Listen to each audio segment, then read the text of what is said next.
Everyone loves a snack. It's in our nature, but do it in a healthy way and get all natural healthy snacks from NatureBox. With snacks like blueberry nom noms, strawberry Greek yogurt pretzels, and Country Ranch sunflower kernels for those sunflower seed addicts, FBIA podcast listeners will get a free month and snack when they go to FBIApodcast.com website and click the NatureBox banner at the bottom of the page.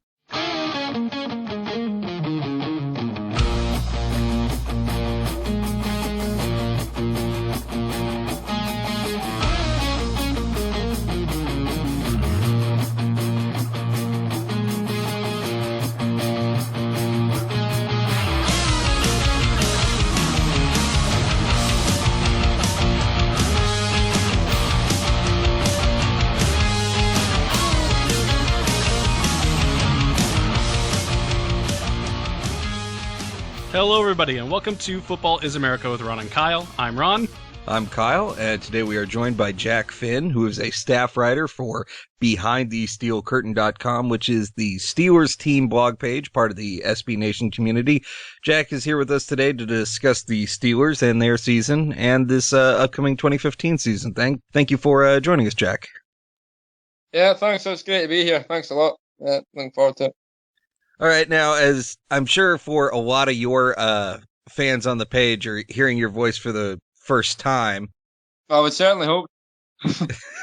Well, otherwise you've got stalkers, which, that's generally a bad thing.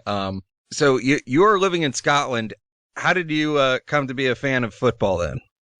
Well, it's a very recent development. When I was in second year at university, I had two best friends I lived with who were massive fans, an Eagles fan, a Bucks fan, and they were watching all the time, and I was sort of like, this is nonsense, like the usual, takes too long and all that. But I started to get into it, quite enjoyed it, and I ended up picking a team, happened to be the Steelers, and then I get really into it, and then now I'm here.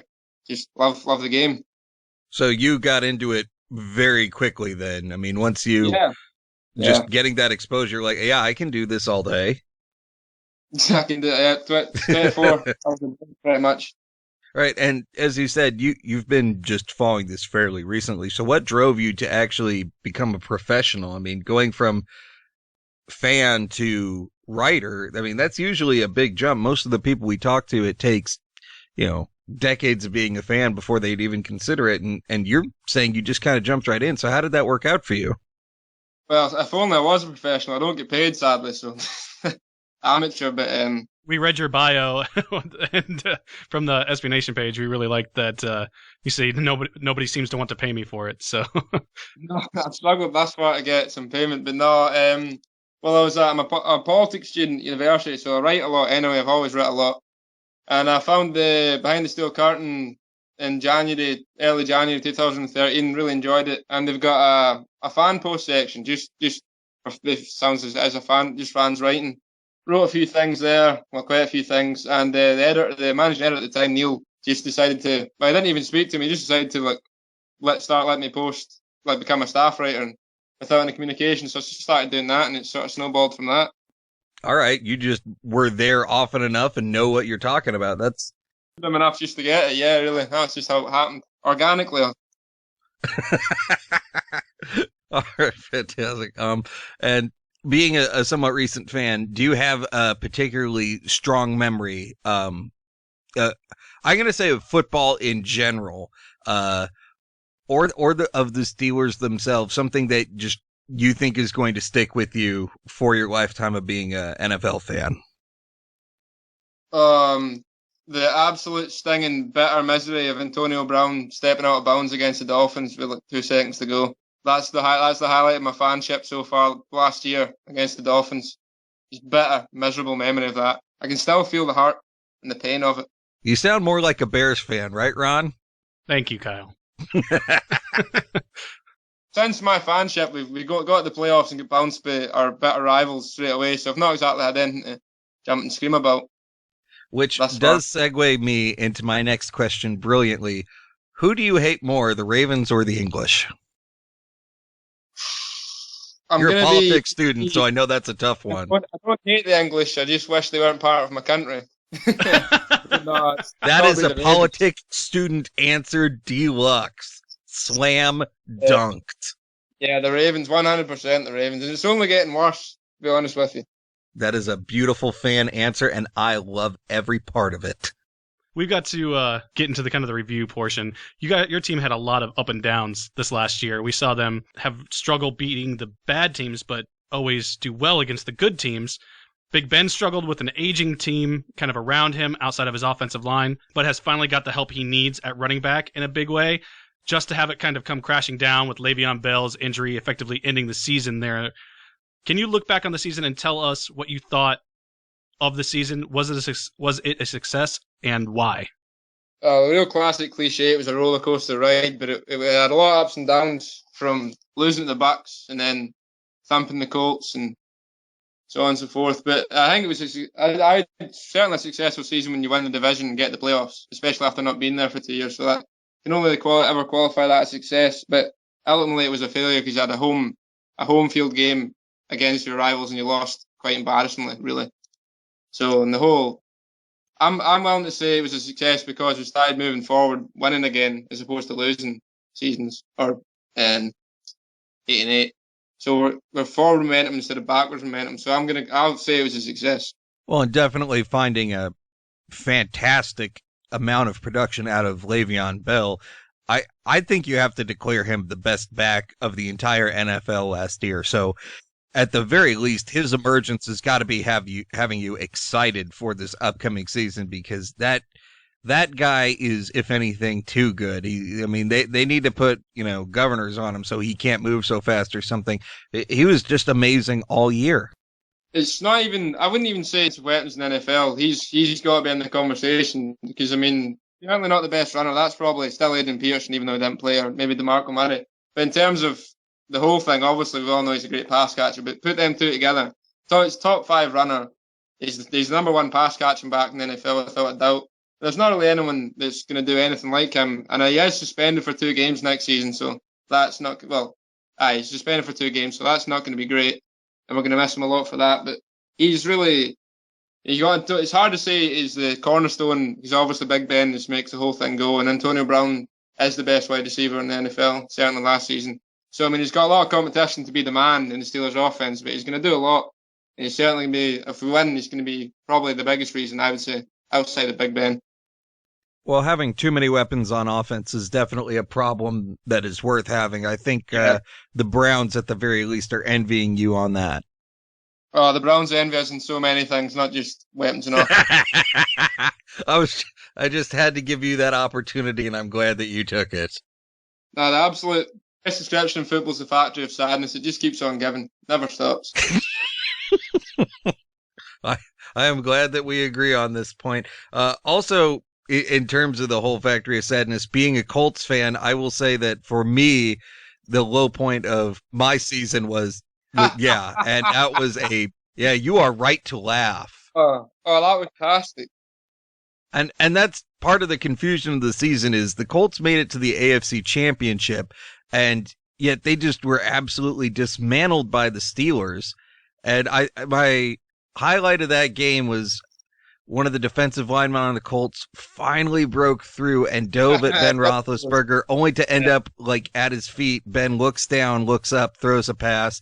Antonio Brown 40 yards. Yep, we're losing this one real bad, fellas. And the Steelers were able to do that to so many good teams, and then you turn around and you lose to some of the worst teams in the league. How did that happen? Well, inconsistencies plagued the Steelers since 2012. You talked earlier about an aging team, but that's been a bit of a misnomer recently. The Steelers, outside of maybe a couple of 37-year-olds who bring the whole thing up, are not really that. There's not been an old team for quite a while now, and that's really showed through. Inconsistency is pretty much just youth, really, and it showed a lot. And also, there's some breakdowns in the secondary, would be a polite way to say it, especially against the Bucks and someone else I can't quite remember. But there's some weak links, especially in pass defense, and it was exploited. And then sometimes it's just inexplicably losing to not very good teams. It's incredibly infuriating for every fan. But it's not Steelers specific. Other teams do the same thing, but apart from the Patriots, obviously. Normally the formula is learn to beat the terrible teams, and then you can start taking on the good teams. And the Steelers are doing the opposite. Like, hey, if you're a good team, we're going to throttle you. If you're a bad team, we're going to step off the gas. And then you're at home going, why are you doing that? The hallmark of a great team is putting your foot down in the throat and stamping. But I mean, early in it's hard to forget now after the 10-6 season, division winner. But early in the season, especially after the Bucks, there was a sizable portion of the fan base were calling for pretty much every coach he said, because it's always the coaching when things like this happen. And there was a huge bandwagon, especially Mike Tomlin obviously got a lot of flack for it. But the fair play, towards the end of the season, they turned it around. Then there was markedly more consistency. Actually, maybe from the Colts game onwards, I would say there was a lot more, not every snap, obviously, not every game, but there was certainly a lot more consistency moving forward. And I think that's been a hallmark of Mike Tomlin's tenures. Eventually, through the course of the season, setting things straight and rallying the team and strong finishing, especially in 2013. Obviously, we're 0-4 and then rallied. Now, as you brought up, there has been some inconsistency, and everybody starts jumping right on the coach, right on the GM. And now 2 years in a row, there's been a little bit of, play calling or performance that isn't to the standard that the fans have come to expect. So do you see Mike Tomlin entering this next season on the hot seat at all? Or is there more pressure to at least have a more consistent season coming down from management? As far as the hot seat goes, absolutely not, no way. Like, he's never had a losing season as a Steelers coach. That's why he's going into his 8th season now. I mean, there's no way he's in the hot seat, but I certainly think we all would want to see some more consistency, and he especially would like to. But as I say, the team's starting maturing a bit in certain places. We're getting a bit older. I think you're going to see some of the inconsistency fall away just because of that. And I imagine he would certainly be, from training camp onwards, he'll be harping on about doing the little things constantly, because you can't, this upcoming season schedule there's about 2 cream puffs as far as Oakland Raiders and someone else. We're facing division champions everywhere. If you come out inconsistent, you're just going to get slammed every week. So we can't even, there's no real choice. And especially even within the division, I mean, even though the wheels kind of came off at the end for the Browns, they were starting out the year very strong. So there's definitely going to be that added pressure of having a great presence within the division as the division itself gets a lot tougher.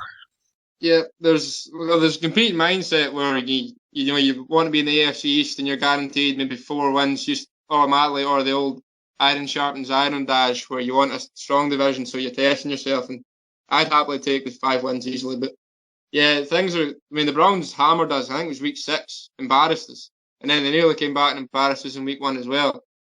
So, I mean, all 3 teams in the AFC North are capable. Obviously, the Ravens are just always brilliant. Even the Bengals are just stocked with talent. They just can't seem to get out their own way. So every division match is a struggle. And I prefer it that way as a fan, to see good games twice a year.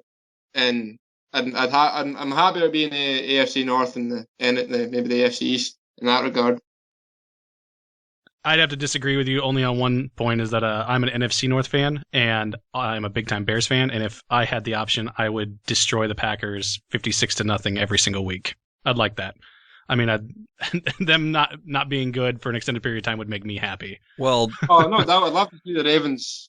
Same as you. You'd love to, but it's also good to actually have a rivalry where it's an actual rivalry. I mean, see if you went out and beat the Packers 56-0 when they had an 0-16 season, it would be nothing to you, would it? But if you come out and beat them when they're having a good season, it's the best thing ever.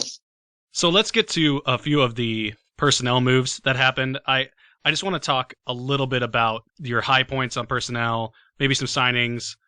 Number one, you guys have a young offensive line. That's good. And there have been a lot of speculation that they might draft another offensive lineman just to kind of seal that group up for a long time. You also have a pretty decently young receiving core, and you guys have basically locked Big Ben up for life. So you have to be pretty happy about the offense as a whole when you add in Le'Veon Bell at the end of that, and not be upset really at all with the way the offense is going. Yeah, well, 100%. The offense is almost a lock. I certainly wouldn't draft an offensive lineman early. We've got 5.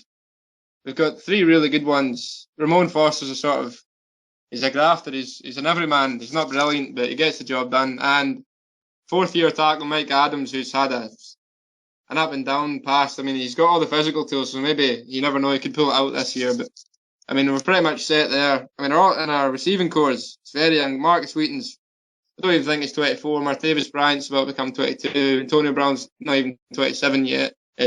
So that's 3 positions locked down there for the next 2 years. The only thing is Heath Miller's getting on a little bit. He's stalemate, integral part of the offense, and he's turning 33, I think. So we might look to draft maybe a guy to come in and learn under him and start developing in that regard.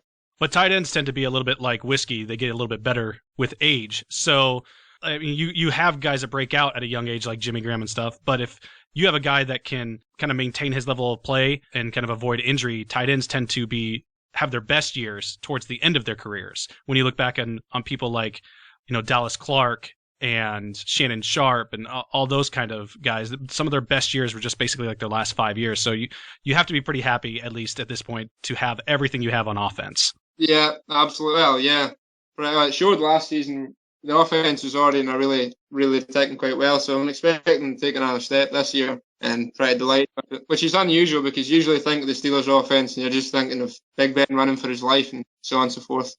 Let's talk a little bit about D'Angelo Williams. You guys brought him in. He had kind of a negative parting with the Panthers, and you guys bring him in, and you lost LeGarrette Blount during the season in a very, very weird way, and basically him just becoming a big baby. So is that the guy that they kind of feel is going to fill that kind of role? Because you look at Le'Veon Bell, he's in every kind of back. He can play the third down, he can play the reception game, he can play the running between the tackles pretty well. But one thing he isn't is he doesn't seem like the kind of bruising, running anybody over kind of back. He is just your more balanced type back. So what is the role of D'Angelo Williams, bringing him in? Well, I think first and foremost, his role is obviously a backup, and I'd imagine the Kevin Colbert and the Rooney's made it quite clear to him. There might have been a fuzzy line with LeGarrette Blount last year where they may have told him he was going to maybe get more carries than what they actually thought he was going to get. But I'm sure D'Angelo Williams' role has been made perfectly clear to him. He is going to be a backup, and he's going to come in and basically just give Le'Veon Bell a breather, because if you're playing Madden with injuries off, you'd never take Bell off the field. You can do everything, as you say. So D'Angelo Williams' first role is just to cut maybe 10 carries a game or something, and most likely it's going to be bruising in between the tackles. And also, I got to ask really quickly about the LeGarrette Blount thing. I find it very interesting right now. The Pats have asked the NFL to investigate Darrelle Revis going back to the Jets, maybe implying tampering or what have you.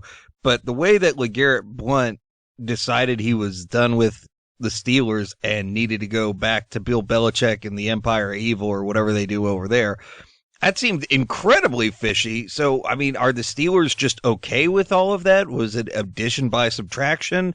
I mean, I'm surprised there was not more of a outcry against how that ended up, just given this total shadiness of it all. Well, there was certainly a couple of beat writers raised the question. I know there was there was a substantial population of the fan base were certainly calling foul, and I'm not really fussed either way, but it was certainly convenient, bordering on suspicious, and given the Patriots' nature, I wouldn't put it past them. But I mean, it certainly wasn't addition by subtraction, because I mean, LeGarrette Blount doesn't really do a lot of things, but what he does well. You can't really take that away from him. And I can only imagine saying the Ravens playoff game, even though they might not have made a huge difference, I'd have certainly rather had him back there than Ben Tate. There's no doubt he's a locker room cancer, and not forget that it was him.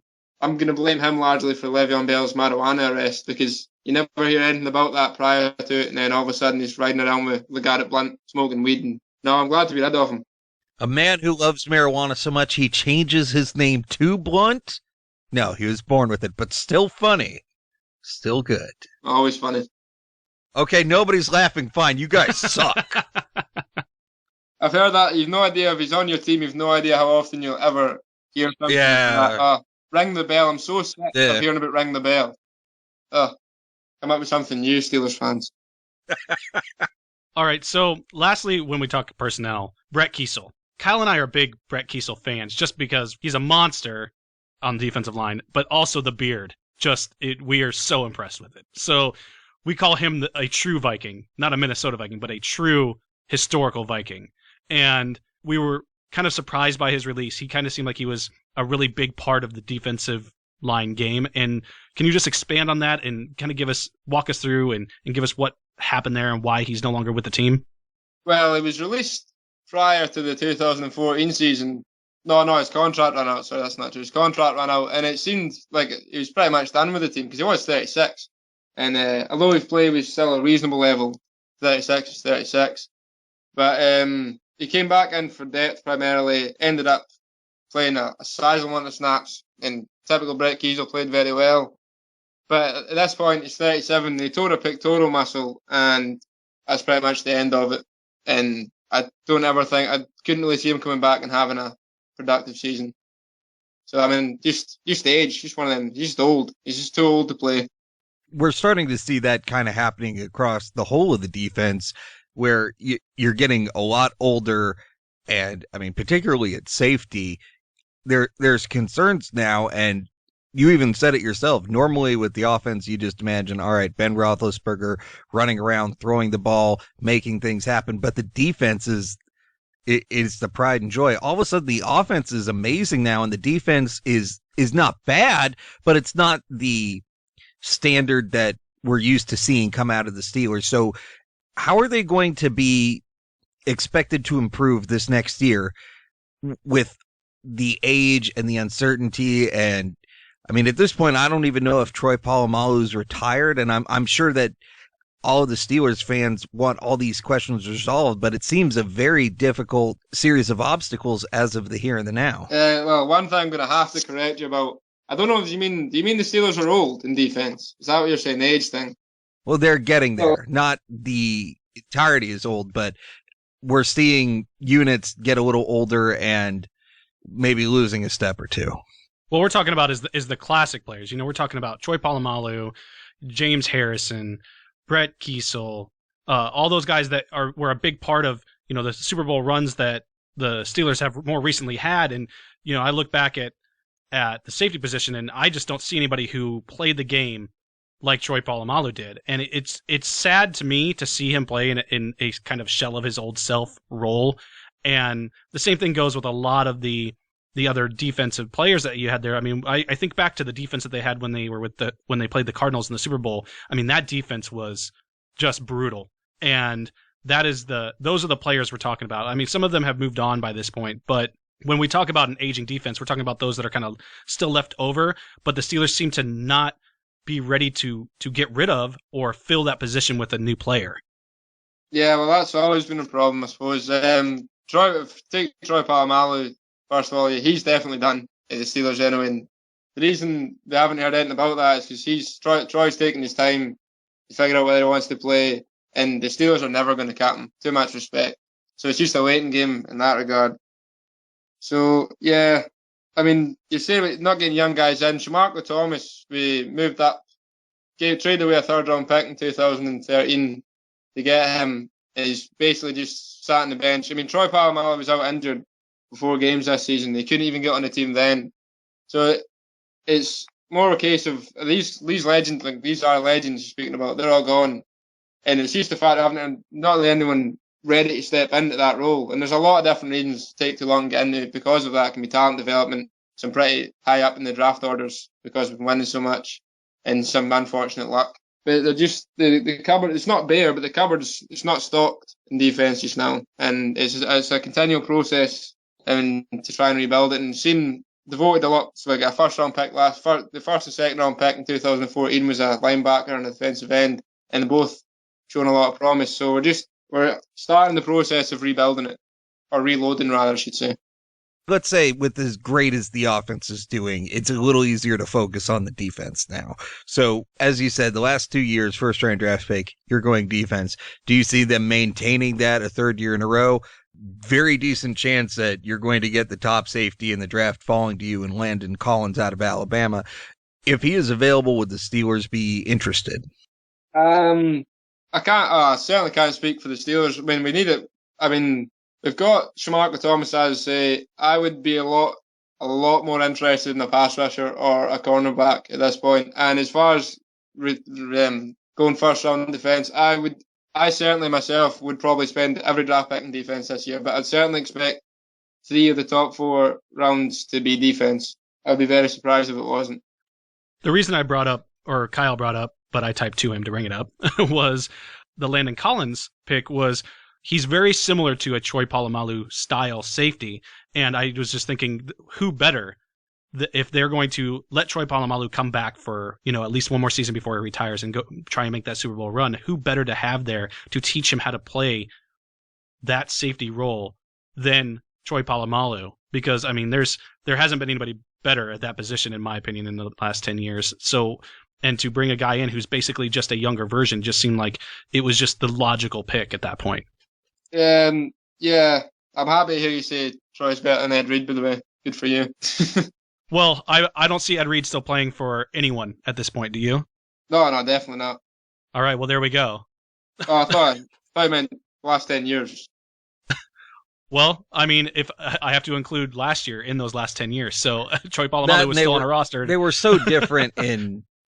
I have this image of Troy Polamalu not just defending the pass, but defending the run, and I don't really have too much impact in my head of that being Ed Reed's style of play. Troy Polamalu did everything well to incredible. Yeah. When I was a big Bears fan, or I am a big Bears fan, and one of the things that I always loved was watching Walter Payton jump over the line to get into the end zone. So as I grew up, I watched Troy Polamalu do it the other direction, jumping over that defensive line to get into the backfield for a sack. And it's just not something you saw a safety do. And I became very respectful of him, just not only as a player, but as a person. You think about all the off the field things that he does. He's a good, genuine person. A lot of people call him dirty for the way that he plays, but I just think he plays with intensity. There's a difference between a dirty player and an intense player. Ndamukong Suh is a dirty player. Troy Polamalu is an intense player. There's a difference. Oh, yeah, definitely. There's been very few players over the most recent years whose play has been as aesthetically pleasing as Troy Polamalu's. It looks great to watch. Obviously, the hair flying about doesn't hurt. And he's a great guy and a very intense guy, but he's not coming back. He's not going to be at the Steelers in 2015. Like, guaranteed, he's done. That's him finished here. And as far as it goes, teaching anyone, I don't think anyone can teach anyone how to play like Troy Polamalu, because how can you? And that's what the coaches are for. I'm not needing to give a roster spot to someone that really can't play anymore, and I've got coaches just so I can teach someone. And that's just how I feel about it. Like Ed Reed, everyone said Ed Reed 2 years ago, oh, he can come in, he can be a coach in the bench, he can coach the players up. That's what the coaches are for. Get a safety that can play the game. Last question about Troy Polamalu, I promise, especially you, Kyle, because I know you're highlighting things and stuff. And if he was to come back and they said, hey, he's not gonna be a player in 2016, but he's gonna be an assistant coach with the defensive backs, is that something that you would be pretty excited about? Oh, well, definitely. Yeah, we've already got Joey Porter came back. Now he's the outside. He was a coach, an assistant coach last year. Now he's the outside linebacking coach. So I'd love to get Troy Polamalu in the roster. Maybe we can get Brett Kiesel as well. Get the old band back together. But I don't think he's showing any inclination for coaching. Certainly, I've not heard anything about it. But that would be pretty cool. Now, talking a little bit about the draft and all that, let's focus a little more back on that. Looking on the website, is there any direction the fans seem to be looking at? Any position, individual player, anybody that the fans have been really excited about falling to the Steelers in the draft? Well, pass rusher and cornerback. Any fan can see that that's what the Steelers need. And there's obviously a large number of those. I can't really speak to, I don't think there's any particular sentiment swaying either way for players just yet. Maybe it's a bit early for that because there's so much draft type changes everything. Right, but there's a large group of pass rushers in the first round, and one of them's going to have to fall to the Steelers just by the numbers. And the cornerbacks, that's the most subjective thing in the draft, really, isn't it? Everybody's got a cornerback they think is going to be the next great one, and they think he's better. But Marcus Peters, Trace Waynes, the usual ones at the top of the cornerback list, and then Bud Dupree and Shane Ray and well, not really expecting Vic Beasley that to fall to the Steelers, but he's mostly pass rush cornerback, which is nearly the same as every NFL team these days, isn't it? Exactly. I mean, if you don't have those two pieces, which tend to be the biggest pieces in the to battle a lot of these offenses, especially now that everything's kind of going more to a passing, high-flying offense. I mean, if you don't have the guy that can lock down the receiver while the other guy is rushing to, murder the quarterback in the backfield, I mean, that's pretty much game over for you at that point. I mean, any good team's going to tear you apart there. From the Steelers, when they get 33 sacks last year, it was 22nd in the league, and it just felt like people were just tearing the pass defense apart, and that's just because we couldn't get any pressure. Right. So, with all of that said, we've gone over the free agents that have been brought in, the draft, what is going to kind of be the direction or what you think will be the direction of the draft. We've got to ask, what will it take for this team to make a Super Bowl appearance? I think we all are kind of in the assumption that they have a really good shot at being in the playoffs. I don't think anybody denies that. But well, sorry to interrupt you, but if you looked at the Steelers' schedule, it's pretty brutal. I mean, the schedule last year was not that tough. We had quite a few bad teams. The schedule this year is right. I'm not saying we're not going to make the playoffs. I'm just saying I'm not as 100% optimistic about it as maybe some. Well, definitely fair. And it's always smart to go in with a little bit of reservation and hesitance and be willing for the team to surprise you rather than disappoint you. But looking at the AFC, there is not a lot of strength there. As a Colts fan, I can definitely say, despite the team making it to the AFC Championship, very well, I'm sure, they're not that great. They've got, one of the best quarterbacks in the league and a lot of questions outside of him. So who in the AFC is really kind of standing in the way of the Steelers right now? I mean, you could say the Patriots, you could say the Colts are potentially an obstacle. I know you're always worried about within the division, but outside of that, it just seems like more question marks than anything else right now. Yeah, definitely. I'm all continually afraid of the Ravens because they've obviously so familiar with us. The Colts, I mean, so many flaws in that Colts team outside of Andrew Luck, but it's Andrew Luck who makes things happen. There's only really the Broncos, isn't there? And now obviously a massive question mark with Peyton Manning. How's that going to go? Is he going to come back okay? Chiefs could be a sneaky good team. That still getting better. But no, there's not a lot going on in the AFC outside of those teams. And then certainly if you look over the NFC counterparts, it's definitely a better conference right now. Well, also you look at the AFC opponents that you have, and you it looks like for the most part you have the tougher AFC opponents. I mean, and based on what we know right now, you got New England away, you've got San Diego away, you got the Chiefs away, all of which were at some point a playoff caliber team. You've also got Denver at home, Indy at home. Now I don't think you have a lot to worry about in San Francisco because that is imploding quickly. But you still have Seattle on the road, and that's going to be probably, I think, your toughest game. Oh, well, without a doubt, Seattle on the road is probably still the toughest game in the NFL. And that team's not getting any worse. It's still only getting better. And not to forget the Rams got a pretty fierce defense, only getting better. The Cardinals were great last year. I mean, if they hadn't had so many injuries, talking about the Cardinals as one of the best teams in the NFL.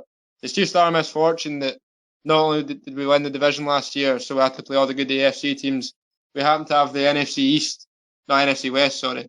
So that was the best division. That's still the best division in the NFC. So the schedule's pretty brutal.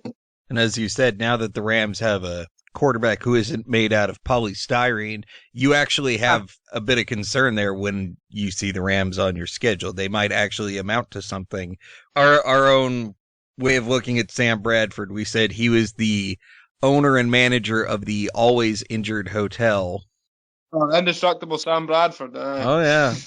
And now that he's moved on and the Rams have Nick Foles, that's definitely going to make the Rams a little bit more dangerous. As good as Sam Bradford may or may not be, it's really hard to be intimidated by a guy whose leg is wrapped up in a cast and is sitting on the bench. He's not exactly getting things done. So definitely a tough, very unforgiving schedule for the Steelers.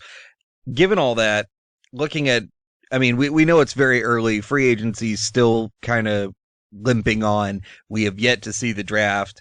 any number of things could happen, but could you give us a very, very way too early kind of prediction for the year? Wins, loss, how do you see the season breaking down? I'm going to be cautiously optimistic and say I don't think we're going to have a losing season, certainly. But I'm not going to see a 12-4 or 10-6 is what I'm shooting for. I'd be very happy with 10-6, and that's probably going to be enough to win the division as well. Anyway, I would say. So 10-6, 9-7 would be my early estimations. But as I say, that's dependent on maybe getting at least one impact player in defence from the draft, which is obviously not a sure thing. And the biggest question mark is it's the young players they've already got in defence. I'm projecting and hoping that a couple of them are going to make a step each. Jarvis Jones is the biggest one. Shamarko Thomas. Can Mike Mitchell actually play safety because he was awful last year? So many moving parts in the defence. I'm just hoping are good. So I'm hesitant to predict a great season. But I'm also quite confident with the offence that it's not going to be a dumpster fire. Well, one thing you definitely have to look forward to is that you do play in the AFC North, and you have that kind of certainty that you know what teams you're going to beat there. You know where that's going to kind of pan out, so you kind of have an idea of. I don't think you really have the Browns to worry about. I know that you said last year they gave you a little bit of worry, but I think at this point we can all kind of say I don't think that's a big team of concern. We're going to have to start wrapping up here. I'm sorry, we're pressing time, so I want to first of all thank you so much for coming on. We really appreciate it, and from all the way over there. And I know that you're pushing like 6 o'clock at night there, so thank you so much for coming on. And I'm going to kind of turn everything over to you, give you an opportunity to kind of plug whatever you want to plug, anything you want. We'll let you plug whatever you want because we're not owned by anybody, and we can kind of do whatever we want. So you're allowed to say what you want. So go ahead. Well, not much to say. Behind the Steel Curtain, it's a great community, not only to get all your Steelers-related content and well-written, concise, but also a great community to speak to other like-minded fans. The comment section is always a brilliant place to be. And you can follow me. Don't follow me on Facebook. Follow me on Twitter because my Facebook's full of nonsense. But you can catch me on Twitter, just Jack Finn, and follow Behind the Steel Curtain on Twitter as well to get all the stuff straight to your timeline. And the Ravens suck, I suppose. That'll probably do it. Fantastic. Yes. Well done. Thank you for taking advantage of some rivalry and giving us some jabs. I like it. We're definitely going to be looking to have you again, or at least getting a tweet or something from you once the draft happens. We definitely are going to be looking for your reaction. Yeah, I'll be here. Not going anywhere. Outstanding. Well, thank you so much, Jack. We'll be in touch very shortly as the draft rolls on and gets closer, okay? Okay, right, thanks. See you later. All right, take care. Okay, bye. Once again, that was Jack Finn from BehindTheSteelCurtain.com, joining us all the way from Scotland. Maybe you noticed. Definitely a fun interview. It's kind of weird that he said, he's only been a fan a couple years, and he's got this level of knowledge to where a lot of the times I'd ask a question and he'd be like, what do you mean? What are you doing? Don't ask that. You're stupid. I was surprised by the fact that he had only been a fan for a couple of years. He knows way too much in a very short amount of time. I'm blown away by that, especially for somebody who is an entire continent away.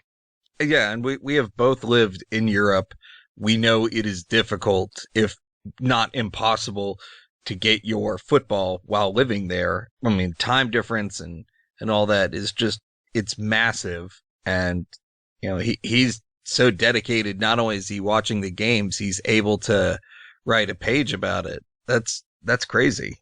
Yeah, and it's definitely nice to have a foreign perspective, I guess, is the best way to put it. And I know that sounds weird because we've also had Sander on, who's from the Netherlands, and having somebody from a different country really love the game of football puts it in perspective for some fans, because there's a lot of people out there that I don't think really understand that this game supersedes borders. It goes beyond that.